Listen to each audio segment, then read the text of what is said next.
Magandang gabi mga kababayan. Nais ko lamang pong ipaalam sa inyo ng ating mahal na Pangulong BBM ay iisa na po ang kidney or bato.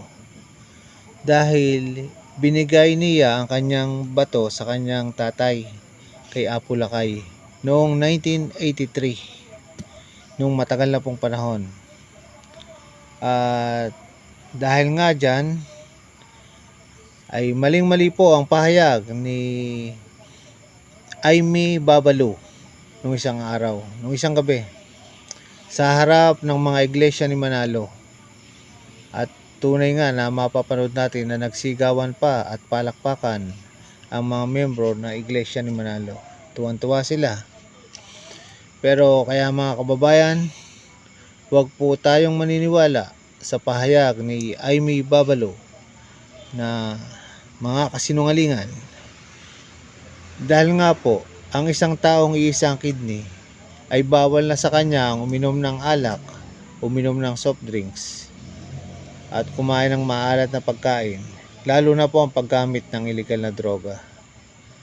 Kaya makikita natin sa katawan ng ating Pangulong BBM na talagang siya ay malakas. Araw-araw lumilibot sa buong Pilipinas upang tumulong sa ating mga kababayang nangangailangan ng tulong.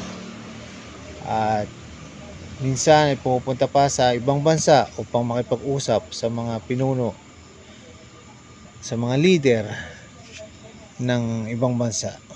Kaya dito po natin makikita sa kilos at galaw ng ating mahal na Pangulong BBM na siya ay hindi gumagamit ng ibinibintang ni Aimee Babalu sa kanya.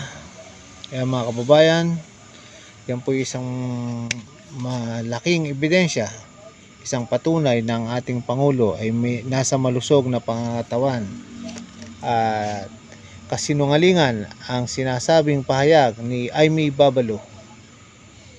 At yan lamang po ang nais kong malaman ninyo, na sa kabutihan ng puso ng ating mahal na Pangulong BBM, ibinigay niya ang kanyang isang kidney sa kanyang tatay.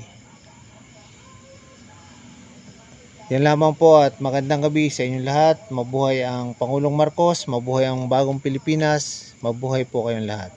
Paalam.